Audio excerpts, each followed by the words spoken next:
We'll start with a small prayer. Keep your head, neck, back erect. Gently close your eyes. Collapse your shoulders and feel your spine. From the root of the spine to the back of your head. Observe how comfortable, naturally erect the vertebral column is.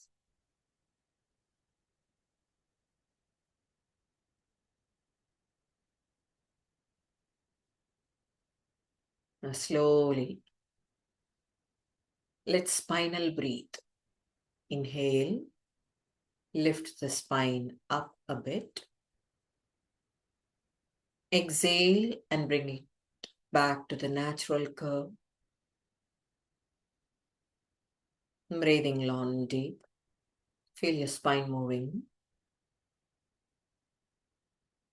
Breathe out, let go and release. Breathe in once again.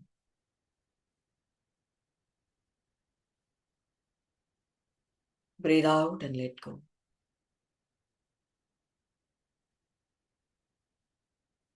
Now stop all efforts of breath and just be.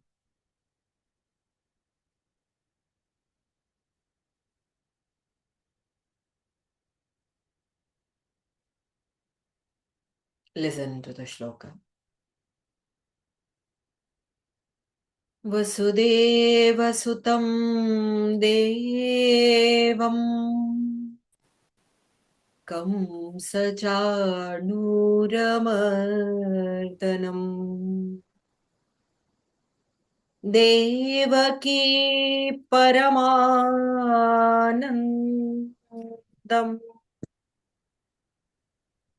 Krishnam Vande Jagadgurum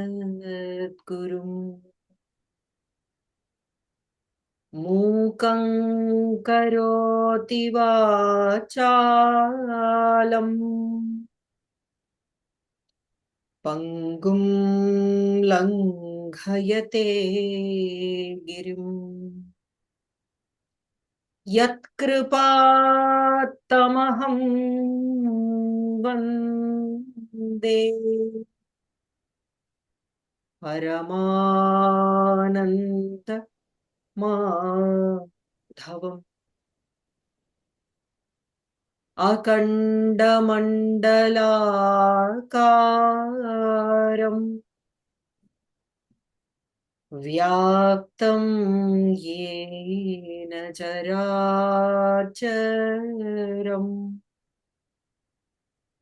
Tatpadam Darshitam Yena Tasmai Shri Gurave Namaha Tasmai Shri Gurave Namaha.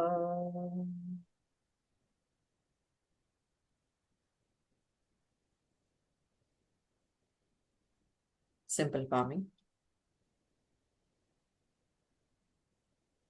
Gently open your eyes. Sorry for the long gap. I've been traveling to many pilgrimages. Again, perhaps back with this energy packed, what I wanted. We are going to discuss 2.53, the shloka. Again, this particular shloka comes in very handy to all yoga therapists, yoga instructors, because this is the shloka that gets to explain, that gives the explanation of when the state of yoga happens. And yoga is not just a process or a thing that you practice. Here it is clearly said it is a state, it is a Yeah, it is a condition. It is a state where you exist. And when does it happen? So that's what we're going to see in 2.53. Shruti vipratipannate. Shruti vipratipannate. Yada sthasyati nischala. Yada sthasyati nischala. Samadhau achala buddhihi. Samadhau achala buddhihi. Tada yogam avapsyasi. Tada yogam avapsyasi. Tada yogam avapsyasi. Then you shall get into the state of yoga, which is when, that is what we're going to see. Before getting into the explanation of what and when, there's a little heads up that I wanted to give. Here, the word Veda occurs, no? Shruti. Shruti means Vedas. Shruti means the Vedic scripture. It is being dealt by many commentators that Vedic discussions, Vedic mantras can be confusing, can lead a person to different opinions because of non-expertise. Okay, that's what I have to say. Why such confusions? Because the entire Vedas are subdivided, we can say it is subdivided, although you don't see any division there. Subdivided into two, Jnana Kanda and Karma Kanda. According to this subject matter it inculcates in it.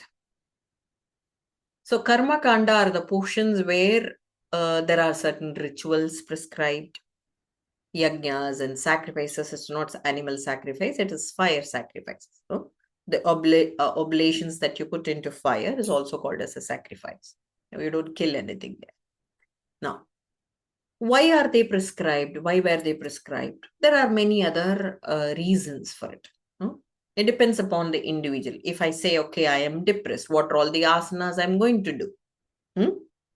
And then when they do the asana or Bastrika Pranayam, they feel okay about it. So their main purpose is to relieve themselves from the state of depression. Similarly, people come to Vedas with different purposes and objectives. For example, I don't have a son. I have to beget a son. I have to have good progeny. Or my city is not with ample rains. I want rains. So there are different objectives with which these sacrifices, these rituals are performed.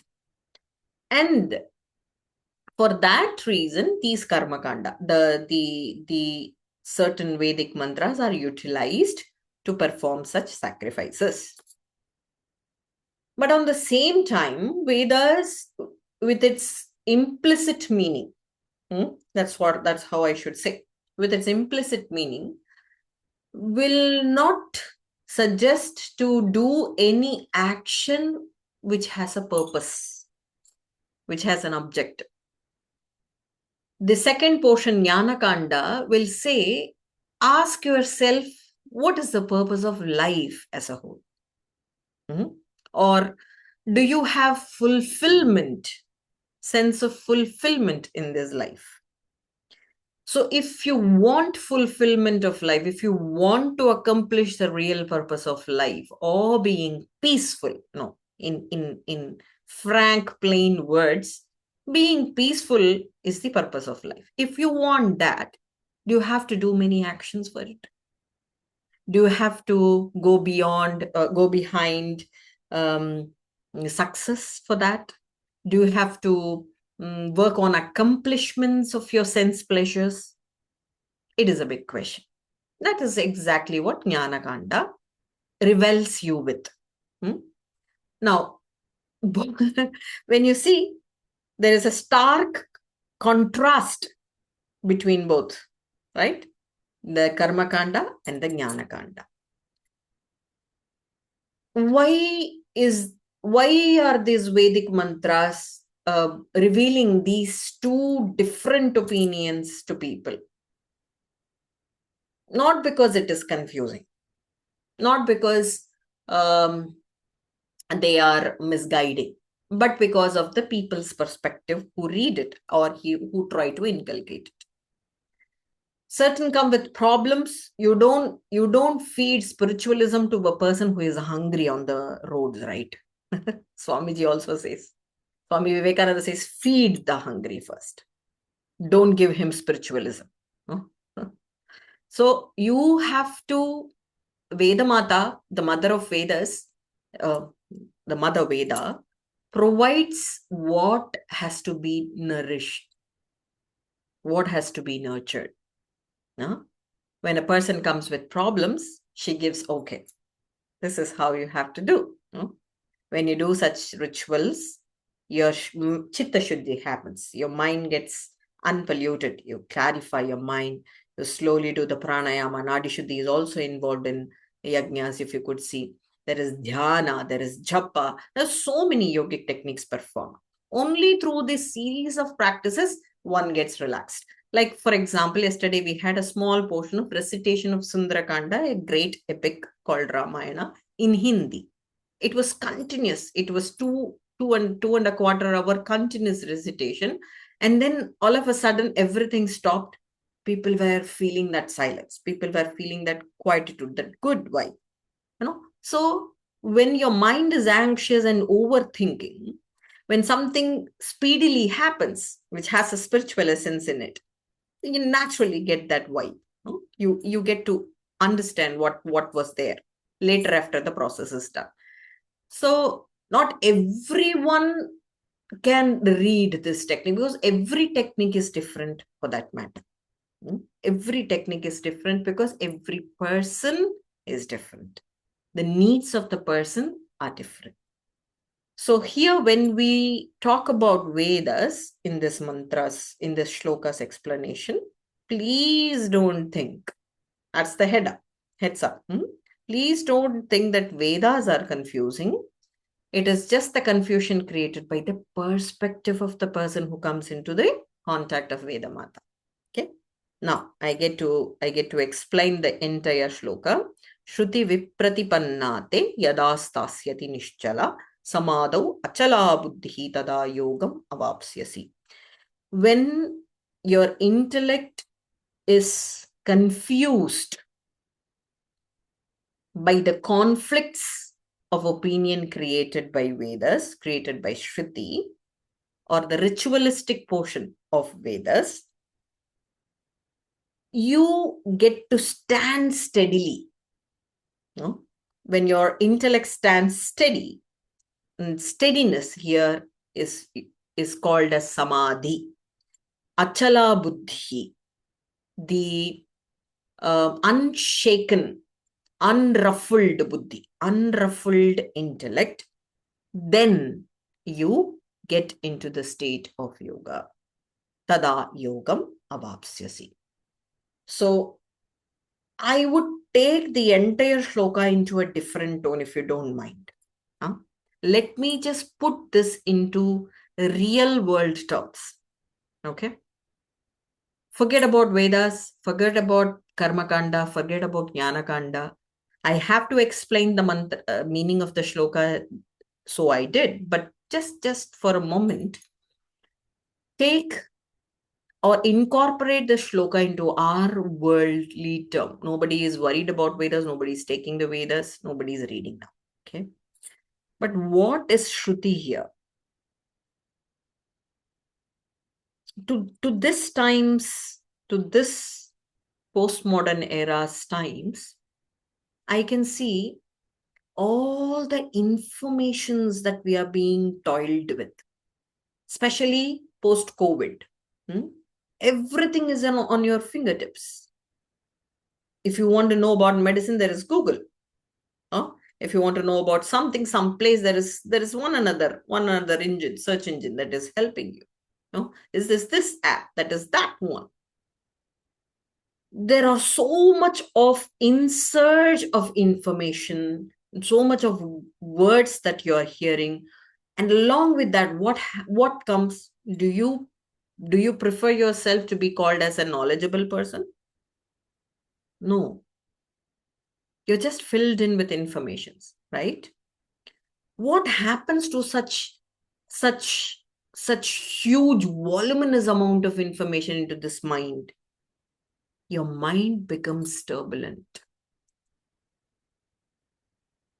You start to think, overthink, sense, more sense.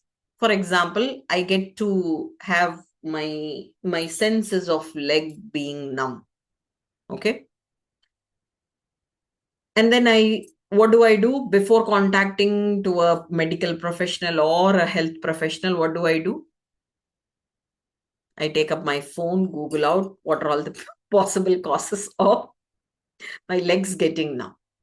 Now, what do I get? N number of reasons, starting from diabetes to cancer being the reason of or this simple symptom. Now we know that this is not right. We have to have an MRI, or we have to take the blood examination properly. But still, we with all this multiplicity, the multitudinous of this universe, this is how the universe is always multitude in nature. So many things happening inside, outside, or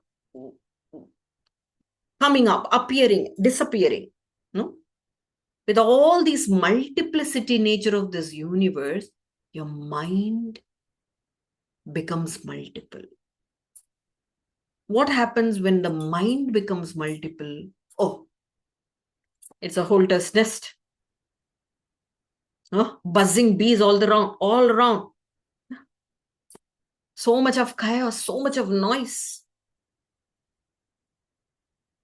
Now, Krishna here is wanting us to understand, don't delve in this multiplicity.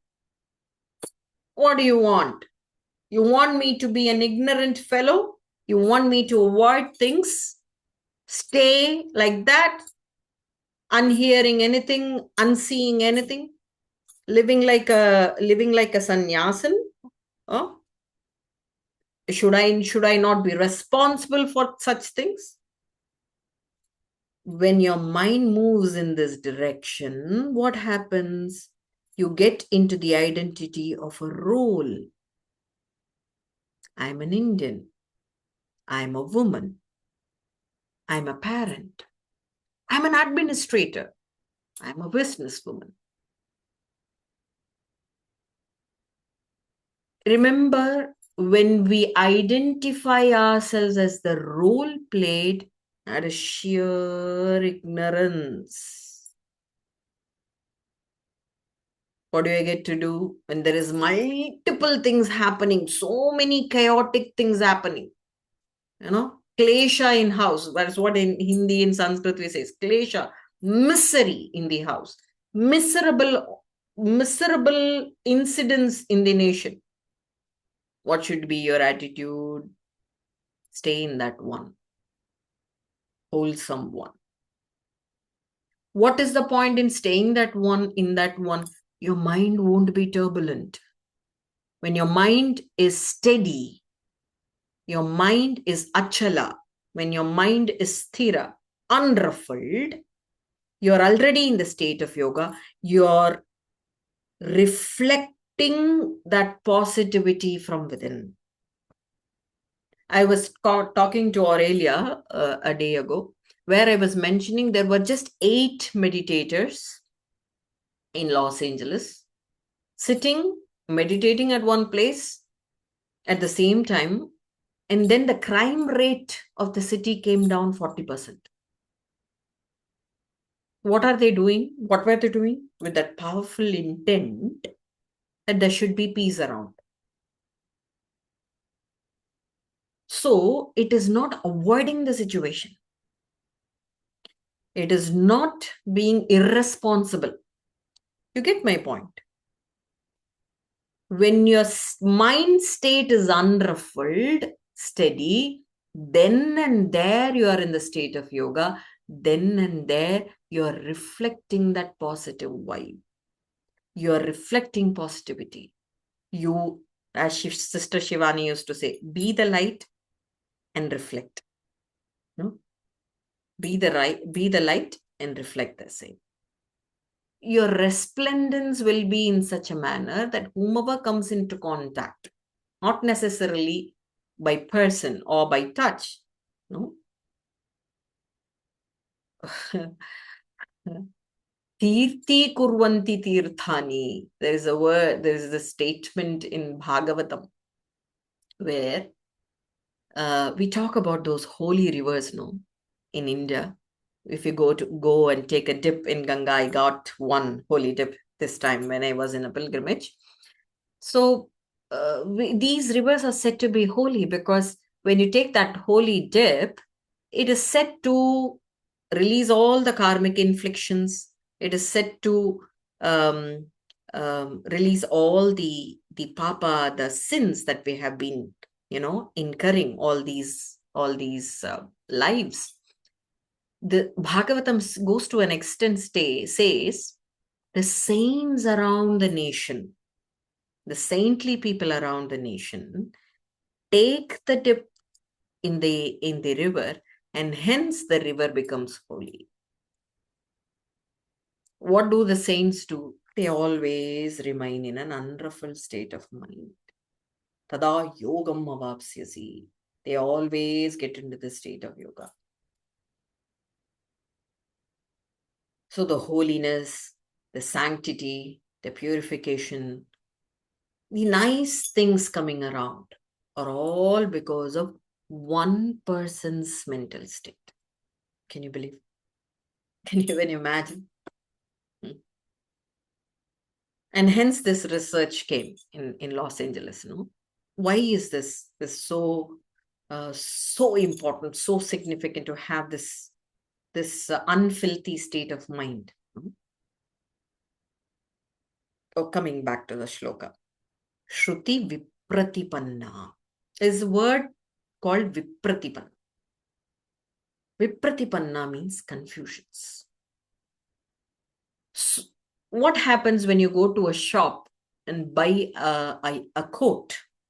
To buy a coat, and you get to see 11,000 coats. Yeah.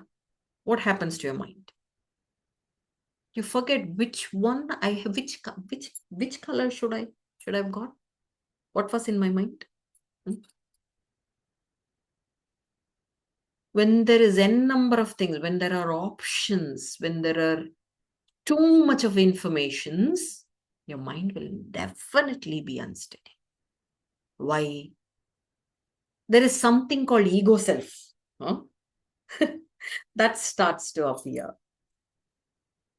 Somebody asks Ramana Bhagavan, what is the central teaching? What is the central message of your teaching? He quickly, with a small smile, replies, center is my teaching. Center is my teaching. When you are delving in the mind, you're always in the multitude phase and you're confused. Vipratipanna. But when you're aligned in the center, not allowing your ego self to appear, but delving, reveling in that definite truth, what we call as real self, that's your center, right? When you delve there, and there is no vipratipanna, there is no confusions, there's no trouble, there's no misery. I again get to remember Bhagwan's another story. where there are thousands of people, in Tamil Nadu, in Tiruvannamalai, thousands of people come. If there is a saint, they think that he's an astrologer. They think that if they ask the question, he will reply something, and then something nice happens, or I become a billionaire, or my daughter gets a good college, to good admission in a reputed college or something. So they come and ask n number of questions, like in a queue. You have to be in India to understand the population. and you should know what is a queue. There's no queue. So n number of people come with n number of questions and trouble Bhagavan. So a faithful follower ask Bhagavan, you're being troubled by so many people. What do you do then? No, that was his question. So he says, I don't use my mind.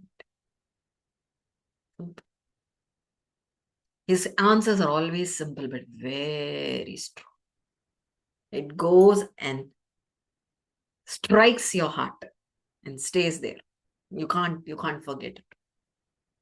I never use my mind. When does the trouble appear? When you use your mind, there is trouble. When you see yourself as this person that you see, there is trouble. This is the mind, that ego that is giving you information. This is me. I'm being troubled. There are apprehensions, misapprehensions, informations, disinformations. You're running and coming into contact with so many. You think that you're running away, but you're running toward.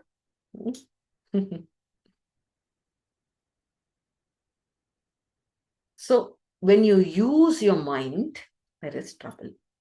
When you never use mind, always stay in the center, you're actually doing the greatest promising benefit to people and to oneself.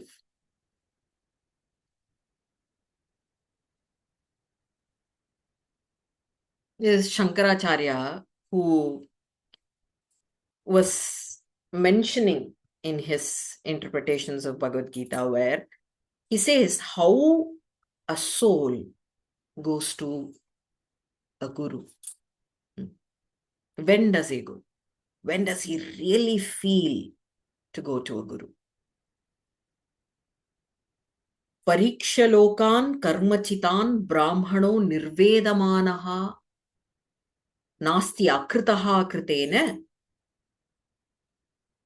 tad vijnanartam sa gurumeva abhigachet samikpanihi shrotriyam brahmanishtam.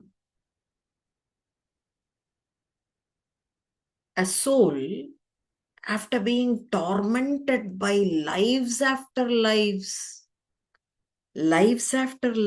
of doing things, accomplishing things, purchasing, recruiting oneself with all assets and getting into liabilities, finishing off the responsibilities and duties, and still struggling to get that pure essence of why this life was given. Pariksha lokan karmachitan. After doing and not doing, both, he had tried many. All these lives, what have we been doing? You're working, not working, speaking, not speaking, eating, fasting. What is the outcome? The outcome is still, I am not feeling the whole. I am feeling deficient. I am hungry. I am non-peaceful. I am miserable. My body is aching. I'm into problems. When all of these suddenly strike the soul, oh my God, what have I been doing? And suddenly there is a dawn of realization that after having, accomplishing, non-accomplishing, doing, non-doing, everything, I am still in this phase. So this is not what I should do. This is not the way. This is not the way to realize the purpose of my life. Then he thinks, now is the time to find a guru. No, after all this tormentation, I should find a guru. So how does he go? Tad vijnanartam gurumeva abhigachet samit panihi shrotriyam brahmanishtam. He comes with this small stick. No? The stick is used for, wooden stick is used for fire ablations. But that stick is nothing but karma yoga. When you read Vedas, you will get an explicit meaning and implicit meaning. You have to understand the implicit meaning also. The wooden stick that we use for oblations in fire sacrifices is all of the actions which are attuned towards the higher purpose. All of our actions. How can that be? I am working in a library. I am working in a hospital. I am working in coffin making. Huh? How can my action be attuned to higher purpose? Yes, it can. Yes, they can. It can attune towards higher purpose only when you relinquish the sense of attachment. Only when you do the tyaga of expectations from those actions. A simple action. You go down the roads of India, you'll feel terrible, huh? we used to call this road as a foundation road. Not because it lays the foundation, but because when you go, you will get your face being laid with this foundation powder, full of dirt and dust and sand. Huh? There's another road where we call it as normal delivery road. Huh? If a pregnant woman goes down the road in a vehicle, that's it. She will beget a child better. She doesn't have to have a cesarean delivery. So such is the case, But you ask, if you see the roads of a picture skew of the roads of India, nobody is worried. Nobody is troubled. If suddenly a person starts to get hyper and, oh my God, my vote, my single vote, I'm paying taxes and this is how that is. How am I being uh, helped by the government and such things? What will happen? Only one thing will happen. That person will be busted with blood pressure. That's it. Who is worried here? Who is having the bad outcome? Only he. I'm not saying that you try to forget all the wrong things happening. When everything around you happening is false, how do you decide this to be right and wrong?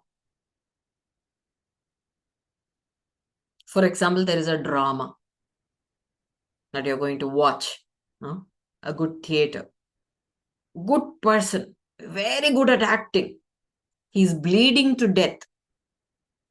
Will you cry, worry, go, run to him, apply cotton, use bandages? No. You will sit back, relax, wait for the next scene. What happens next? Right? How do you develop this attitude? Only when you become the third party, only when you know what is happening around is a drama. What's that word? What's that statement of Shakespeare? All worlds is a stage. Yeah. Everything. A poet is also a rishi. Hence, rishi, the other name of rishi in Sanskrit is kavi. poet. Why? All these poets have this innate skill of perceiving things beyond, and hence they can write poems. So hence he is not William Shakespeare, he is a rishi.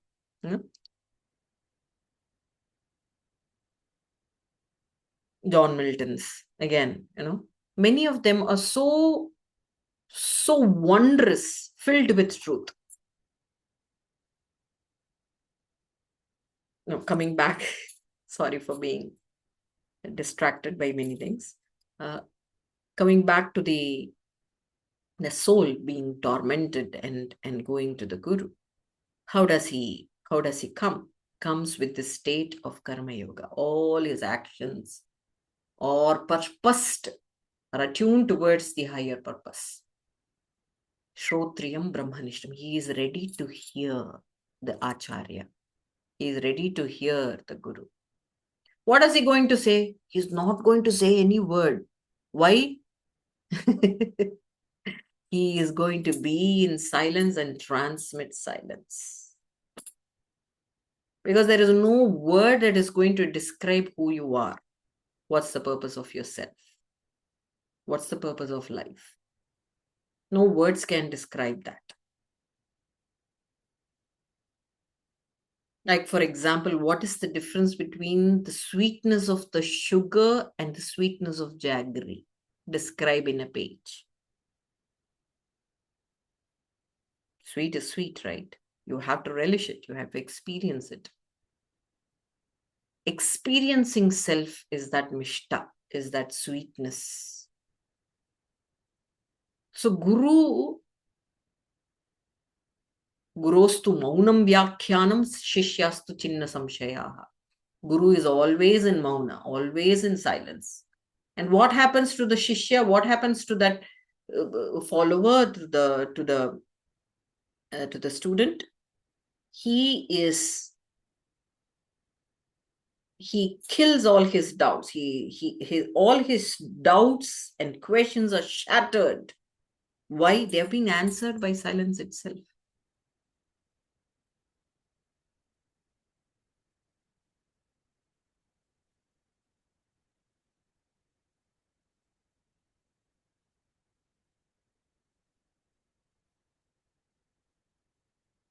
Sorry, silence again. Huh? Shishya, the student, comes with that approach of karma yoga. And the achala buddhi, vyavasayatmika buddhi, that supreme determination that no matter what happens in my life, I will not forgo the steadiness of the intellect. That kind of discrimination, all the things happening here and around are false, are not true. They will change. They will always change. You can't be sad all along. You can't be happy all along. You can't be fearful all along. You can't remain courageous all along. I've seen many women, very headstrong, strong like a man, coming for counseling, weeping like a child. Suddenly I get surprised, and then dawns the realization, what is there to surprise? What is there to get shocked? Anybody and anyone can change because they are mithya, false. Even our own character can change. People can change. Circumstance can change. The only one thing that cannot change is the truth. And that truth is you, is me. And the Shishya realizes that with this Guru's silence. How does he do? All types of shishyas. Kings comes as shishyas. The royal princes are sent to ashramas to learn this art. Why? They have to act. They have to take royal decisions. They have to fight. They have to wage war. Why do they need ashram living? Why do they need Guru's silence? It is through this silence that actions have to be performed. It is through this silence, with this unshakiness of emotions, the actions have to emerge. To learn that, they are sent to 7 years of life. No? Now, coming back, Shruti Viprati. Vipratipanna means confusion because of multitude. I actually explained that. Te yadasyasyati nishchala. Amongst all these multiplicity, one who lives, one when he lives without being touched by all this multiple nature, all these variability. Nishchala means being steady. Samadhi, he is in the state of complete silence, unshaken by the outward or uninfluenced by the outward incidents. Achala buddhihi, the steady intellect, with the steady intellects, thinking that time and again, resounding and recollecting the essential nature of this world being untrue, he becomes steady with his intellect. That is Vyavasayatmika Buddhi. That is Achala Buddhi. And when that becomes strong, Tada Yogam Avapsyasi. Then Krishna here is not saying he or she. He is addressing Arjuna. He is addressing us all. You will move into the state of yoga. You will move into the state of yoga. That's what he says. I think I'm done with the entire explanations. Next comes the favorite part of many people in Bhagavad Gita who all read Bhagavad Gita.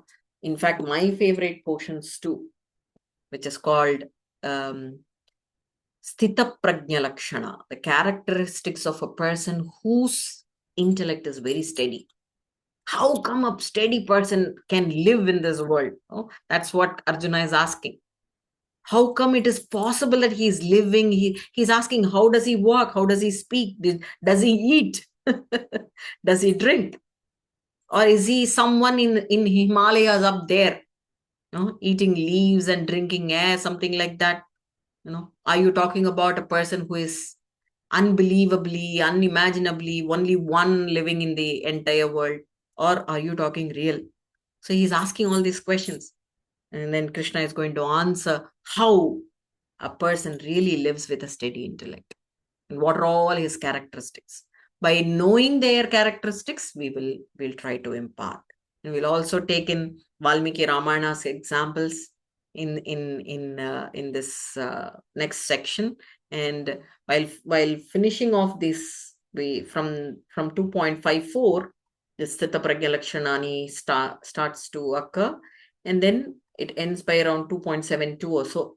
So all these shlokas will be very good cakewalk, because he will take us. The grace will take us. Because not with our strength we can kill our ignorance. We are all ignorant. Hence we are here. Only grace will take us up. Only grace will make this ignorance disappear and knowledge appear. Satoma Sadgamaya, Tamasoma Jyotirgamaya. We'll move from ignorance to wisdom, darkness to light, from what is impermanent and false to what is permanent and true. And that will happen only through grace. Thank you so much. We'll open for discussions.